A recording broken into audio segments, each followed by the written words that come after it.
என்னமே நடக்கட்டும், மித்ததெல்லாம் நாம் நினச்ச மாதிரி நடக்குமோ இல்லையோ, இது ஒன்று ஆனந்தமாக வச்சுக்கலாமா? எல்லாமே நாம் நினச்ச மாதிரி நடந்தால் நல்லா இருக்கும், நடக்கலைனாலும் சரி, இது ஆனந்தமாக வச்சுக்கலாமா?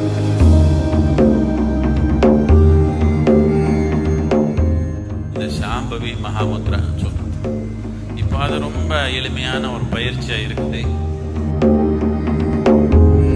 இந்த சாம்பவி மகாமுத்திரத்தில் நாம் ஒன்றும் ஆனந்தம் உருவாக்கலை, அந்த உள்ளே இருக்கிற அந்த பொருளேற்ற தன்மை இருக்குதே, அது கூட தொடர்பு கொண்டு வந்தா நமக்கு பேரானந்தமா இருக்கும்.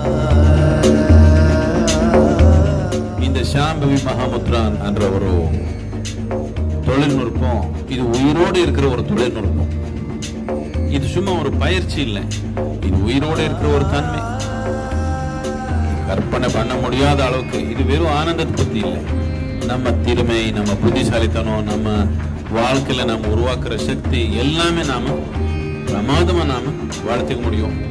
எல்லாத்துக்கும் முக்கியமானது வாழ்க்கைன்றது நாம ஒரு முயற்சி இல்லாம நடத்துக்க முடியும்.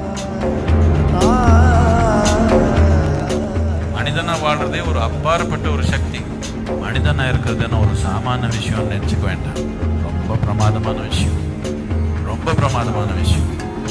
ஒரு முழு மனிதனா இங்க வாழ்னீங்கன்னா அதுக்கு மேல ஒண்ணும் இல்லை.